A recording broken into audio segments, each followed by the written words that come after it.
자, 리미트 n이 무한대로 갈 때 an이 알파라는 특정 숫자로 수렴하고 그냥 이렇게 쓰자. 알파라고 하지 말고 다음 두 극한값이 두 수열에 대한 극한값이 모두 수렴할 때 성질이 나오는 거예요. 수렴할 때 아주 중요한 겁니다.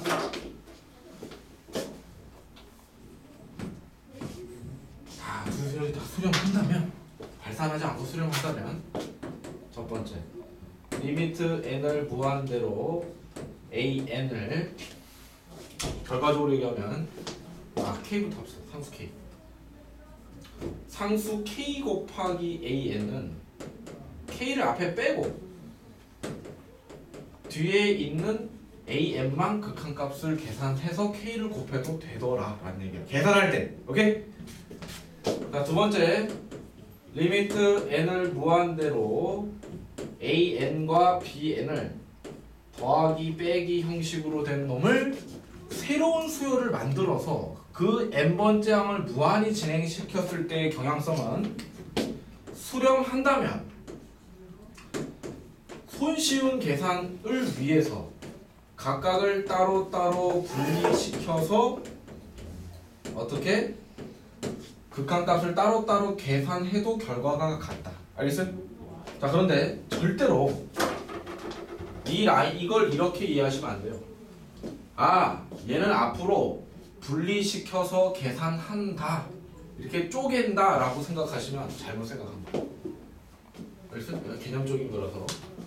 그럼 이게 무슨 뜻입니까? 원래는 어떻게 해야 되는 건데, 원래는 얘를 새로운 CN이라는 수열을 만들어서 그놈들의 경향성을 파악하는 게 본질인데, 만약에 각각이 수렴한다면 두 개를 더하거나 빼놓으면 분명히 복잡해질 거란 말이야. 계산의 편의성을 위해서 둘 다 수렴한다면 따로따로 분리시켜서 계산의 편의성을 위해서 계산을 하여도 극한값에서는 지장이 없다, 이렇게 배워요. 알겠어요? 원래 이렇게 해야 되는데. 자, 그러면 선생님, 그러면요, 둘 중에 하나가 또는 두 개 다가 발산한다면 이렇게 해서는 안 된다는 뜻인가요? 는 아니야. 이게 뭐냐면, 둘 중에 하나가 발산하든지 둘 다 발산하면은 될 때도 있고 안 될 때도 있는 거야. 그럼 분리시켜서 계산해도 될 때가 있고 안 될 때도 있고, 그러니까 항상 되는 것만 얘기하잖아. 항상. 그렇죠? 수학은 수렴하면 항상 이렇게 되고, 둘 중에 하나가 발산하면 조사를 해봐야 돼. 그럴 때는 그 수열을 그냥 만들어서 조사를 해보면 분리시켜서 해도 결과가 같은지 아닌지 확인할 수 있는데, 아닐 때가 발생하니까 웬만하면 쓰지 마라, 이런 뜻이에요. 자, 곱하기도 마찬가지입니다. 곱하기도 다 마찬가지고. 자, 세 번째 가겠습니다. 리미트 n을 무한대로 우리가 나눗셈 bn분의 an은 각각이 수렴하게 되면 아예 따로따로 분리시켜서 각각 계산해도 에이그!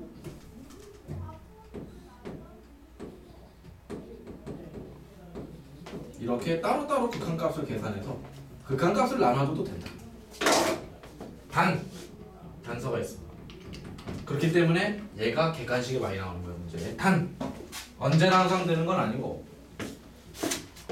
왼쪽의 입장에서 봤을 때 분모의 bn이 있지, 오른쪽에 봤을 땐 리미트 bn이 있지. 이거 둘 다 0이 돼서는 안 되는 거야. bn은 0이 아니어야 되고, 리미트 n을 무한대로 bn도 0이어서는 안 된다. 자, 그러면 선생님, 요건 무슨 뜻인가요?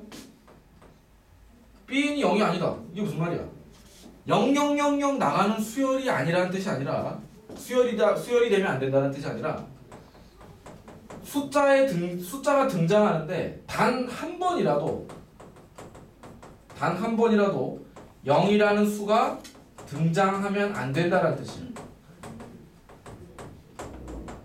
알겠어요? 그런 의미고, 000 나가는 수열만 아니면 된다, 그게 아니라 중간에 0이 한 번이라도 나오면 안 된다는 뜻이에요.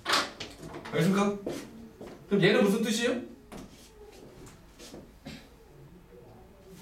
얘는 극한값이 0이 아니다라는 뜻이죠. 이 얘기는 뭐냐면 단 한 번이라도 0이 나오지 않다 하더라도 1분의 1, 2분의 1, 3분의 1처럼 단 한 번도 0이 나오지 않더라도 그것의 경향성이 0으로 가까이 가는 수열도 안 된다는 얘기예요. 알겠어요? 0이 한 번도 안 나오더라도 경향성이 0으로 한없이 가까이 가려면 0은 안 되잖아, 이거는. 그죠? 하지만 이래도 안 된다는 얘기예요. 그럴 때는 각각을 나눠서 이렇게 계산하면 안 된다. 오케이? 자, 그럼 이런 기본 성질을 가지고 여기서 고3 때 여러 가지 수능 문제, 고2 때 여러 가지 내신 기출 문제들이 개념적으로 되게 많이 나와요. 그런데 이 기본 성질 가지고 내가 여러 가지 개념을 막 설명을 하게 되면 오늘 시간이 부족하기 때문에 뭔가 숙제를 낼 게 없어요. 아직까지 우리는 기본 문제 1번도 못 풀어, 여기까지 하면. 그래서 이걸 다음 시간으로 좀 미룰게요. 이 기본 성질에 대한 내용은 되게 중요하면서 여러 가지 포인트들이 있는데 다음 시간에 하고, 오늘은 바로 계산법으로 넘어가겠습니다. 자, 그래서 아까 논의가 됐던 무한대분의 무한대꼴의 계산법, 자, 요거 해봅시다. 자, 일단은 대표 예제 리미트 n을 무한대로 보낼 때 n 플러스 1분의 2n 플러스 1 계산해보고 싶은데 이 수열을 다 나열해봐도 되는데 계산을 빨리 하기 위해서 무한대를 대입해봤어. 그랬더니 밑에도 무한대고 위에도 무한대야. 이런 경우에는 이렇게 이용하자는 얘기야. 분수식의 성질을 따라서 분모 분자를 똑같이 n으로 나눠진 변형 형태를 생각하자. 똑같이 n으로 나눕니다. 그래도 식은 똑같지.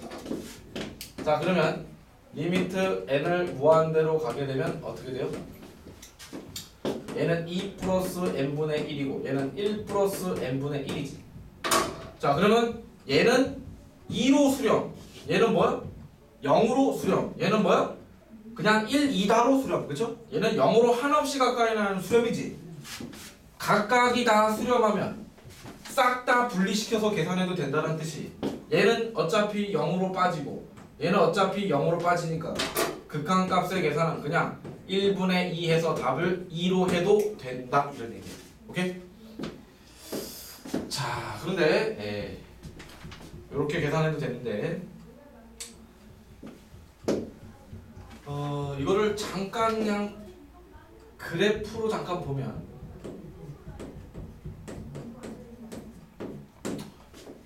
여러분 y꼴 x 플러스 1분의 2x 플러스 1 그래프 그릴 수 있지. 얘 2와 x 플러스 1분의 얼마죠?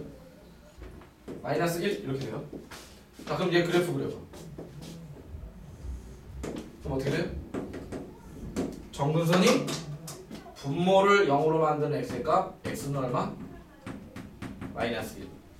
얘 가리고 y 꼴 2.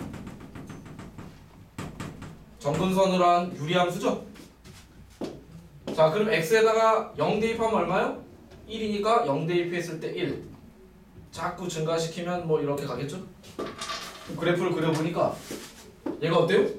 굳이 이렇게 풀지 않더라도 함수의 극한성을 조사해보니까 1, 2, 3, 4 대입했을 때 여기 나오는 값들이 자꾸 어디로 가까이 가고 있어? 2라는 값으로 가까이 한없이 가고 있지? 이렇게 판단할 수도 있다. 오케이? 자, 그러면 정리를 좀 해보면 이런 분수식의 꼴, 무한대분의 무한대꼴을 정리를 해보겠습니다. 좀 다른 문제. 자, 분자의 차수가 분모의 차수보다 더 클 때가 있을 거 아니에요. 자, 그럼 그 대표적인 케이스 리미트 n을 무한대로 보낼 때 n 플러스 1분의 2n 제곱 플러스 1 극한값 조사해보자. 그럼 여러분들 이거 어떻게 하겠어요? 분모 분자를 뭐로 나눠준다? n으로 나눠주게 되면 여기는 2n 플러스 n분의 1이고 얘는 1 플러스 n분의 1이지. 그럼 얘는 0으로 한없이 가까이 가고 0으로 한없이 가까이 가고 얘는 1로 한없이 가까이 가는데 요 n이 살아있어서 위에가 어디로 가? 무한대로 가지. 그럼 얘 결과는 뭐야? 플러스 무한대로 발산이지. 자, 그럼 분자의 차수가 더 크게 되면 밑에 차수가 아직은 따라갈 수가 없다는 얘기야. 나눠줘도. 알겠어요? 무조건 뭐가 되겠어요? 발산이 되겠지. 여기 부호 바뀌면 부호 바뀌죠? 사실 플러스 마이너스로 다 발산할 수 있는 거야. 아, 분자가 더 크면 무조건 발산이구나. 자, 분자의 차수하고 분모의 차수가 같아. 그런 무한대분의 무한대꼴의 극한값은 아까 지금 했듯이 n 플러스 1분의 2n 플러스 1 이렇게 나오면 어떻게 계산이 돼요? 어차피 다 나머지는 0이 되고 요 개수 1하고 2만 그냥 답이 되겠죠, 언제든. 그렇죠? 1분의 2 이렇게 되겠지, 답이. 그 최고창의 개수분의 개수야. 나머지는 다 제로가 되게 돼요. 이해가요? 이해가죠? 자, 세 번째. 분자의 차수보다 분모의 차수가 더 크면 여러분 어떻게 될 거라고 예상합니까? 어떻게 예상돼요? 이거 어떻게 될 것 같아? 분모의 차수가 더 커. 무한대로 보내면 어떻게 될까? 이 수열을 어떻게 될까? 0이죠. 그쵸? 왜냐면 결국 해보면 또 뭐가 돼요? n으로 나누면 밑에는 어떻게 돼요? n 플러스 n분의 1이고 얘는 2 플러스 n분의 1인데 얘는 0이고 얘는 0이고 얘는 상수인데 얘는 무한대로 가니까 무한대분의 상수꼴이 돼서 언제나 0이 되겠지. 자, 그러면 무한대분의 무한대꼴은 분모의 차수가 더 크면 0으로 수렴, 분자의 차수가 더 크면 플러스 마이너스 발산. 그러면 분자의 차수와 분모의 차수가 같으면 개수분의 개수인데 더 중요한 건 뭐냐면 0이 아닌 값으로 수렴이지. 0이 나올 수 있어, 없어? 없지? 자, 이게 되게 중요한 거예요. 자, 그래서 이렇게 정리하시면 무한대분의 무한대꼴의 계산법이 끝났습니다. 일단 여기까지 정리하세요. 대표 예제가 하나 있는데 공부에 다쳤어요.